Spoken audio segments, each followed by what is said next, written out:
Welcome back. I'm your host, Emily, and you're listening to Beyond a Bedtime Story, a parent's guide to children's reading. With this episode, you'll be one step closer to taking your bedtime stories to the next level. So let's get into it. Now, this idea originated when last week I was talking with my dad, and he was like, "Are you sure you're not off next Monday, the 15th?" And I was like, "Why would I be off next Monday, the 15th? None of my teachers have talked about it. Whenever we're off, it seems like teachers bring it up 24/7. It's like they're preparing for us being off. They're like, well, we have a lot of work to do this week because we're off next week. But no teacher had mentioned it. And I was like, I don't think I'm off. And he was like, well, it's Martin Luther King Jr. Day. Like, I'm sure you'd be off. And I was like, maybe we are. And sure enough, we are off. We're off this coming Monday. But the fact that I didn't know that was like, why has no one brought that up?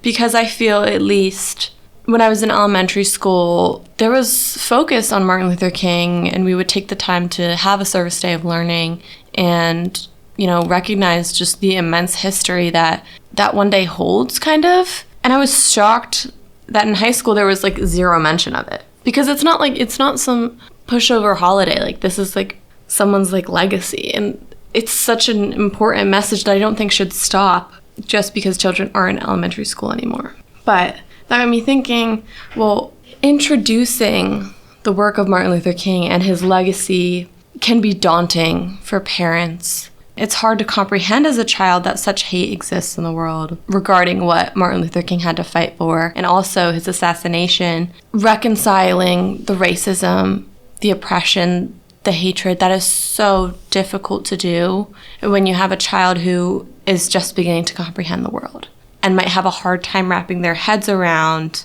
the heaviness. So, considering this, I found some research sources that discussed how teachers and parents can go about discussing topics such as racism with their children. This article was a University of North Carolina at Chapel Hill publication, and it's called Tips for Tackling Sensitive History and Controversial Current Events in the Classroom. The article begins by kind of reiterating that these are sensitive subjects, but they can't be oversimplified or brushed over because they're important to discuss with a child. But at the same time, while it's important to discuss these hard histories, acknowledge the hard history, but also acknowledge the resistance and the resilience of individuals, groups, and organizations who have fought throughout these hard histories, because you don't want to minimize the strength that they have and the positive things that they've done by solely focusing on the harshness of the history. It's kind of like a balance. Emphasize that there were groups of people who fought for what was right. And in doing so, that also helps students see, as the article says, that in today's world, which is still grappling with so many of the same issues, they are our future leaders. And as a parent, giving them that hope and that agency will help them have a positive mindset and be able to persevere in the future, while also making sure that they're educated about real history and what happened.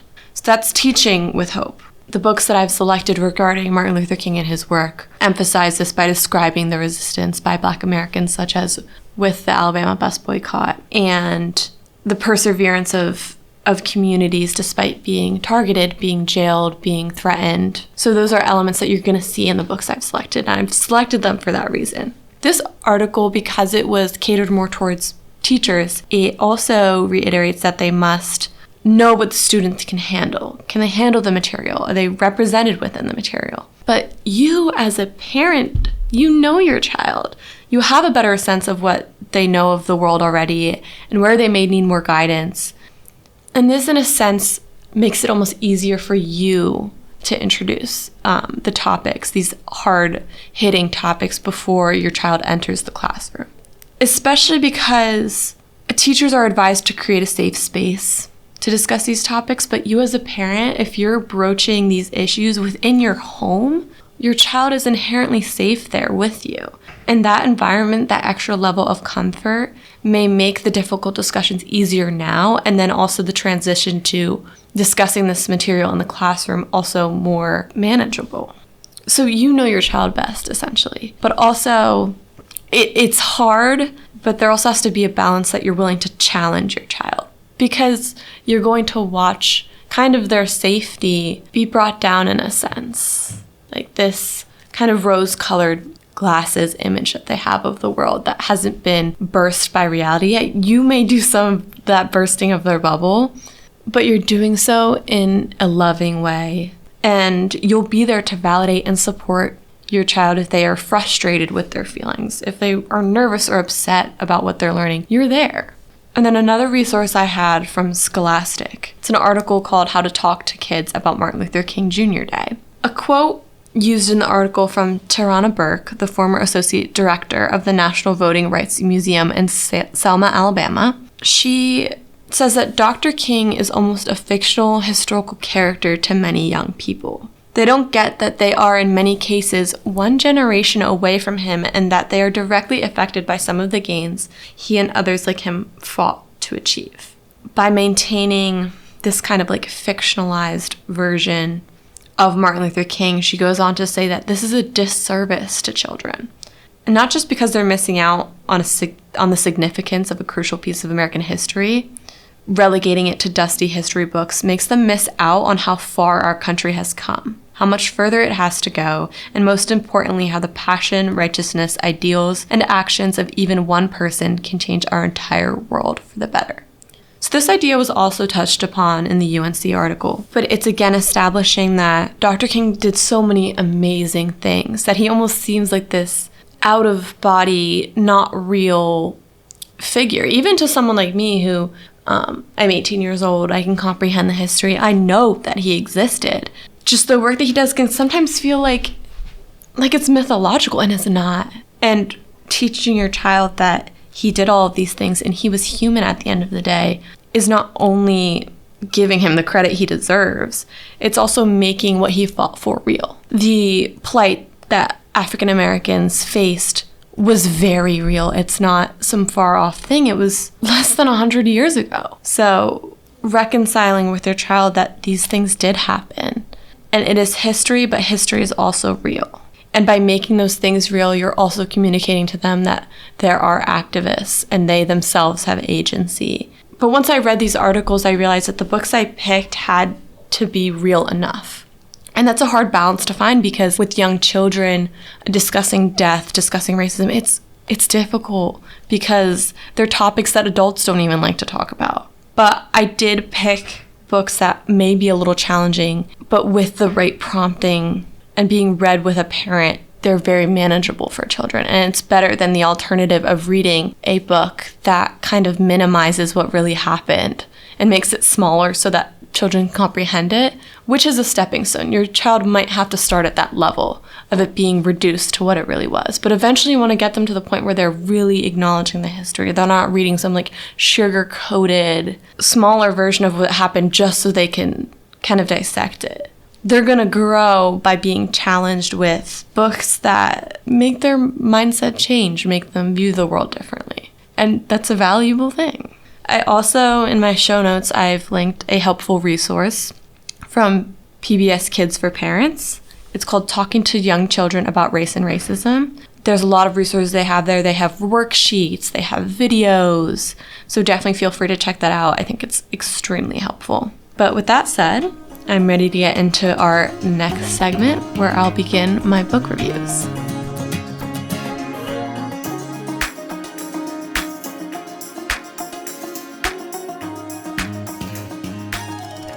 All right, I hope you enjoyed that short break. I'm back and I'm ready to dive in. But before getting into these book reviews, I just want to reiterate, I am a white person, and as someone who's white, I'm kind of giving you these prompts and these perspectives and how to teach this history as someone who can't ever have the lived experience of being a Black American. So I'm speaking from my perspective, and I know that it might not fit all families. These tips might not work for all families. The conversation might be a lot different if it is essentially your culture and your history rather than the perspective of being from someone who is white and having to teach their children in that context. And again, these are hard discussions to have. And I can only speak on the issue regarding how I was raised, regarding my perspective, and how I think families may go about introducing Martin Luther King Jr. But I can't speak on the experiences or what it would be like to have children that were African American and teaching them this history that might look a lot different for them. So I just want to emphasize that before we get into it, because these strategies are not one size fits all. And I can just hope that these help some parents, these help some families. But the truth of the matter is that I can't ensure that they're going to be right for everyone.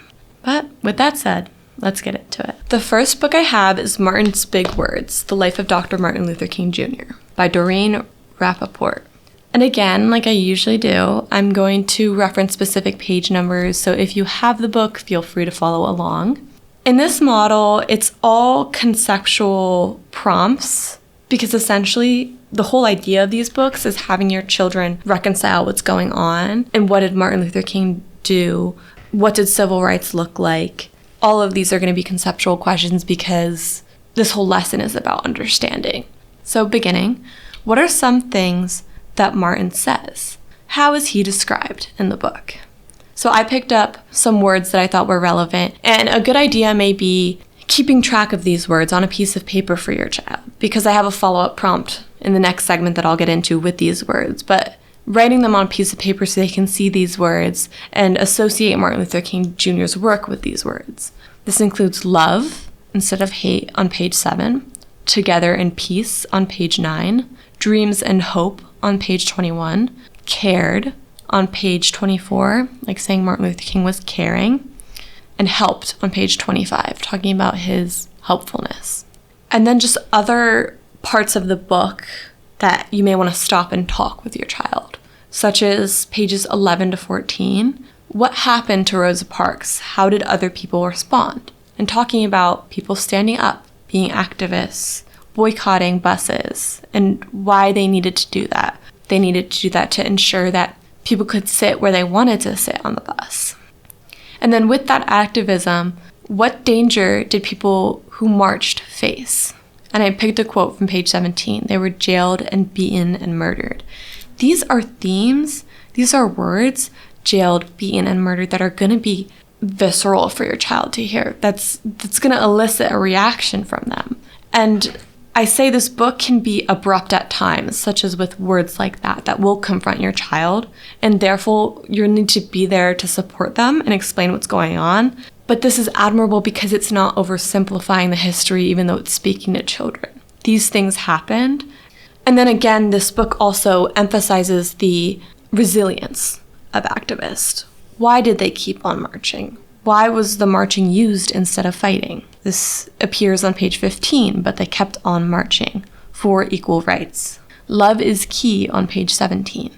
And then it talks about how Martin Luther King also faced personal danger and threats, but that he didn't stop, and that's on page 20. So emphasizing the agency that these people had, they weren't belittled by the racism that they faced. That didn't make them less than, even though the whole goal of the structural racism they were facing was meant to keep them down, was meant to belittle them. Their actions and their activism, and this book showing that, doesn't reduce them to what racism wanted them to be reduced to. And then it's always necessary to kind of explain what was segregation, why did it end. I think with young children, the easiest kind of comparison to segregation they have is separation. They even sound similar, so it might be easier vocabulary for them. I think it does oversimplify the issue because segregation wasn't just about having white-only restaurants and water fountains. It wasn't just about the separation of races. It was a whole power structure that can be analyzed. But again, we're dealing with children. So emphasizing that segregation was like a separation of people with different colored skins. For now, that oversimplification is just necessary for them to comprehend what's happening. Then as for why did it end, you can refer to the marching and bravery that you see in the previous pages. The book ends kind of summarizing Martin's admirable character traits. And you can refer back to the list that you created at the beginning to help you with this.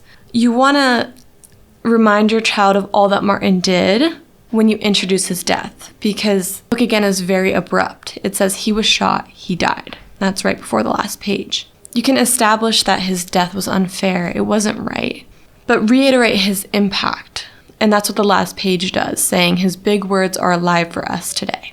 So saying His legacy is important. All those words that you developed with our first prompt, you can show your child that list, and these are all the amazing things that Martin Luther King did. This is who he was. Therefore, he's not reduced by his death. But yeah, those are some simple prompts I have for the book. I think prompting is really going to depend on the needs of your child, and it may adapt to whatever environment you're in, whatever reaction they have. But the important thing is simply reading the book.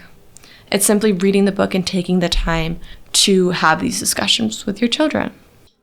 The next book I'm recommending is My Daddy, Dr. Martin Luther King Jr. by Martin Luther King III. And what's special about this picture book and how it talks about MLK is because it makes him, like I said before when I was talking about the importance of making these historical figures like Martin Luther King seem real and seem human. The story is personable and humanized because it is written from the perspective of Martin Luther King Jr.'s son. So how he viewed his father growing up. And that makes him less of a removed fantastical figure and more of what he was, which was a dad and also an activist and all these other things. But at the end of the day, he had a family and he was a human.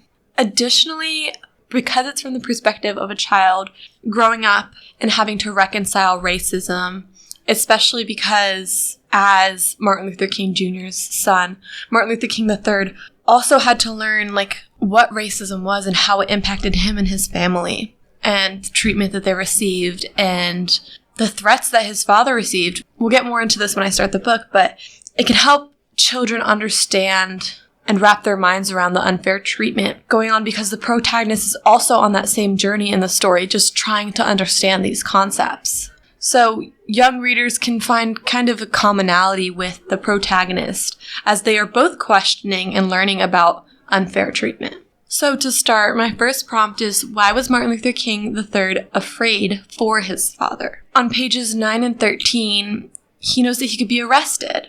But he has to have a conversation with his mom, try to understand why his father is in danger if he wasn't stealing, he wasn't hurting people. And children often establish jail with punishment and doing something bad, but his father was standing up for what was right. So him having this dialogue with his mom and him having to realize that his dad was being unfairly treated, that conversation mirrors the thoughts that your child is going to have trying to understand why these unjust things were happening. And asking them, well, why was Martin III afraid for his father? Because there were these unfair things happening. And this continues with pages 14 and 17. Like the marching we talked about in the previous book, peaceful protest and people wanting the law to change faced danger. Also, what did Martin Luther King III learn from his father? A good quote for this is page 19. We must meet violence with nonviolence. We must meet hate with love. So emphasizing a nonviolent perspective, a loving perspective, those are qualities that Martin Luther King Jr. instilled in his son as well as much of the world. This legacy that Martin Luther King has left, what his impact means. Prompting, what is Martin Luther King Jr.'s legacy? What do people remember about him? And the last page aligns with this beautifully. There's a quote, by reaching out to other people with kindness and compassion, my father was changing minds and unfair laws. And this establishes that kindness and compassion are qualities that result in change, which is what Martin Luther King Jr. stood for and what his legacy ultimately was. And then how do people honor Martin Luther King? And this is again on the last page. We must continue to change minds as my father did. We must continue my father's work for freedom and equality for all. So again, this idea that Martin Luther King enacted change and that children have agency and they can learn agency. With the values of Martin Luther King, they can achieve change with the right methods of love and also for the right reasons of freedom and equality, which was what Martin Luther King taught his audiences. So those were some guiding questions for both of these books. They're both unique in their own ways. I think the first book does a good job of being honestly candid about the events that happened. And that can be daunting, but it's important and will be helpful when given to children with the guidance of their parents. And then the second book, focusing more on Dr. Martin Luther King Jr. and his humanity, and children being able to relate to a protagonist that's also a child, that's also growing up just trying to understand the unfair world around him. And again, I admire these books because they don't oversimplify the issue. They're not trying to truncate it just so that it's easier to dissect. But if you have very young children, like children who are 3 and 4, and you want to introduce history early and Martin Luther King's influence early, which is very valuable, you might sacrifice that advanced level for just being able to introduce ideas earlier. And in that case, a possible recommendation I have is The Story of Martin Luther King Jr. by Johnny Ray Moore. And this is for much smaller children. But again, you have to be wary of it because the story kind of gives a false illusion that things in the world are now perfect. But it has this very upbeat mindset because it's for such young children. So it's easier for them to kind of comprehend. And while it's a great choice for younger children, it's more of a foundation that in the later years you can build upon with other books such as these that are more advanced and more real. I hope you found those strategies to be helpful. There's just one last short segment about follow-up activities and possible volunteering avenues to continue celebrating the legacy of Dr. Martin Luther King Jr.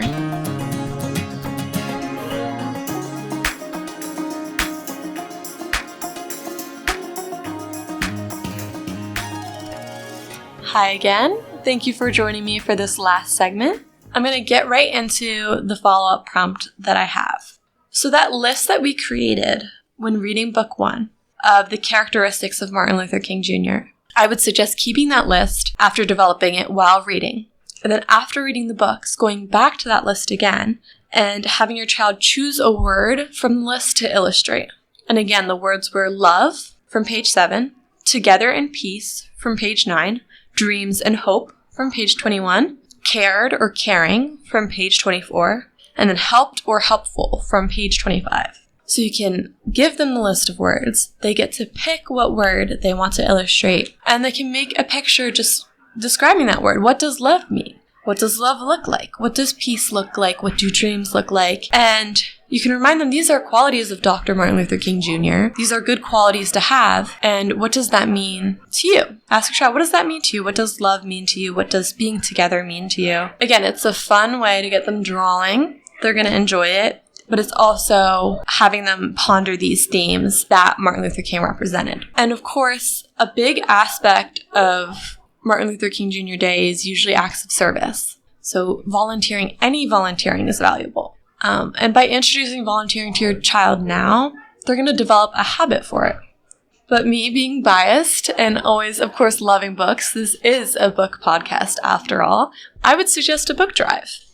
And there are numerous ways you can go about this. You can look up the opportunities for book drives within your community. There's always the opportunity to donate books that you already have, older picture books, or go and buy new books and provide them to centers that are looking for books, instilling in your child the value of helping other communities. That was a big tenet of what Martin Luther King stood for. And by actively encouraging them to engage in acts of service, they're going to reconcile more with what giving means and how they can go about doing it in their own life. But that pretty much concludes the episode. I greatly appreciate anyone who listened in, especially because I feel like a topic like this is so important. I talked about at the beginning of the episode how they've barely even mentioned this day at the high school. And it's just baffling to me because these values were important then in elementary school, but they're also important now. And by communicating to your child that these values are important, they're going to remember that as they grow up. Even when people stop talking about the day, they're still going to remember the day because of the memories they've associated with learning about that day and recognizing its value. And again, I appreciate the patience. I know that the things that I'm going to say are never going to be perfect and the strategies are never one size fits all, but I just hope they give any kind of parent guidance when they're wondering how they can tackle these hard issues. I have books and I have prompts and I have the articles that I reference that can give you kind of a direction. I hope you find value in celebrating the life of Dr. Martin Luther King Jr. this coming Monday, January 15th. I'm not sure if this episode will be posted before the actual holiday, just as things go with school and everything. But with that said, It doesn't need to be Martin Luther King Jr. Day to talk about what he did or to talk about the work of activists. Next month is Black History Month, so these things are going to continue to be relevant, and they should be relevant any day. You can bring up this history whenever you want to. Martin Luther King Day just gives us a reminder that these are important discussions we need to be having with our children. Thanks for listening, and be sure to catch the next episode. Get reading, and remember, you are never too old to love picture books.